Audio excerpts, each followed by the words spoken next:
पहले उच्च विद्यालय की बहाली होगी, उसके बाद प्राइमरी की बहाली होगी। ये सर्वविदित है, सब लोग जानते हैं। तो लाखों बहालियां होंगी, महीनों लग सकते हैं। 16 करोड़ खुद तलाशना चाहिए ना। 16 करोड़ 8 साल में कहाँ है, गायब हो गया कि आएगा भी। नमस्कार, मैं हूं सीमा। आप हेडलाइंस बिहार पर हैं। एक बार फिर बिहार के शिक्षा मंत्री डॉक्टर चंद्रशेखर ने यह कहा है कि जो शिक्षकों की बहाली की प्रक्रिया है वो जल्द पूरी की जाएगी। हालांकि इसको लेकर के उन्होंने समय सीमा जो है वो नहीं बताया। पत्रकारों ने जब सवाल किया कि 2022 में इसकी प्रक्रिया पूरी कर ली जाएगी, तो इस सवाल के जवाब से बचते हुए नजर आए। क्या कुछ कहा है चंद्रशेखर ने, पहले वो सुनिए आप। पहले उच्च विद्यालय की बहाली होगी, उसके बाद प्राइमरी की बहाली होगी। ये सर्वविदित है, सब लोग जानते हैं। तो लाखों बहालियां होंगी, महीनों लग सकते हैं।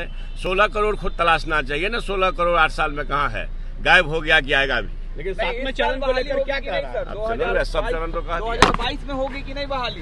तो शिक्षा मंत्री ने ये कहा है कि पहले जो है वो जो माध्यमिक है उसमें स्कूलों में बहाली होगी, उसके बाद जो प्राइमरी टीचर की बहाली है, जो 2 लाख पोस्ट खाली है, उसको लेकर के बहाली की प्रक्रिया शुरू की जाएगी।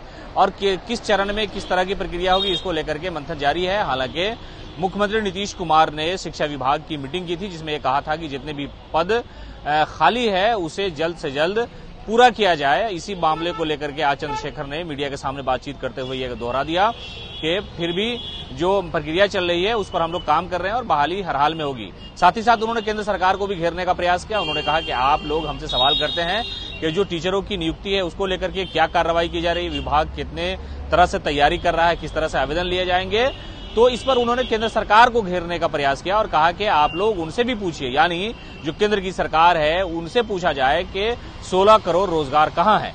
उन्होंने ये वादा याद दिलाने का कोशिश किया कि जो वादा मोदी गवर्नमेंट ने किया था कि हर साल 2 करोड़ युवाओं को रोजगार मिलेगा, इस हिसाब से 8 साल में 16 करोड़ रोजगार की बात आ गई। इसलिए उनसे भी सवाल किया जाए कि केंद्र सरकार 16 करोड़ रोजगार कब देगी। हम तो रोजगार दे ही रहे हैं और शुरू से जो हमारी सरकार है वो इसका प्रयास कर रही है। गठबंधन बनने के बाद लगातार ये कोशिश है कि युवाओं को रोजगार दिया जाए और बड़ी वैकेंसी जो है शिक्षा विभाग में खाली है। इसको लेकर के सीटेट और बीटेट के अभ्यर्थी लगातार प्रदर्शन कर रहे हैं। पहले गर्दनीबाग में उन्होंने धरना दिया और उसके बाद राजधानी के कई जो सड़क हैं वहां पर वो लोग बैठ गए। आपने देखा होगा डाक बंगला चौराहे पर किस तरह से जो अभ्यर्थी थे अनीसुर रहमान, उस पर कार्रवाई की गई, पुलिस की लाठियां बरसाई गई और फिर उस मामले में एडीएम पर कार्रवाई भी हुई। उसके बाद छात्रों की जब बात नहीं मानी गई तो छात्र चंद्रशेखर के आवास पे पहुंच गए, वहां उन्होंने घेराव किया और लगातार मुख्यमंत्री नीतीश कुमार, उप मुख्यमंत्री तेजस्वी यादव और शिक्षा मंत्री चंद्रशेखर ये दावा करते रहे हैं कि हम युवाओं को रोजगार देने के लिए अलग अलग विभागों से भी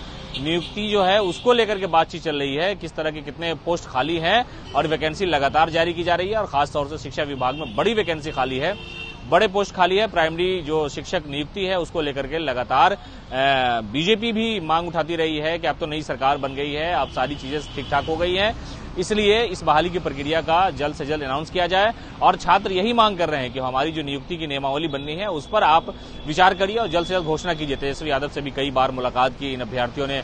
पहले जब वो विपक्ष के नेता हुआ करते थे उस दौरान भी लोग जाते थे और जब वो उप मुख्यमंत्री बन गए तो राबड़ी देवी के आवास 10 सर्कुलर रोड पर भी अभ्यर्थी पहुंच रहे थे और लगातार ये मांग कर रहे थे कि हमें रोजगार दिया जाए। नई सरकार बनी है, आपने पहले भी वादा किया था कि पहली कैबिनेट की पहली कलम से 10 लाख रोजगार के जो अवसर हैं वो प्रदान किए जाएंगे, लेकिन ऐसा कुछ हुआ नहीं। अभी तक सरकार जो है इस पर विचार विमर्श कर रही है। मुख्यमंत्री ने आला अधिकारियों के साथ मीटिंग भी की थी और कहा भी था कि युवाओं को किस तरह रोजगार मिले, किस विभाग में कितनी कितनी जगह खाली है, इसको लेकर के लगातार हम प्रयासरत है। और आज शिक्षा मंत्री ने ये बात कही है कि प्राइमरी जो शिक्षक है उसकी नियुक्ति को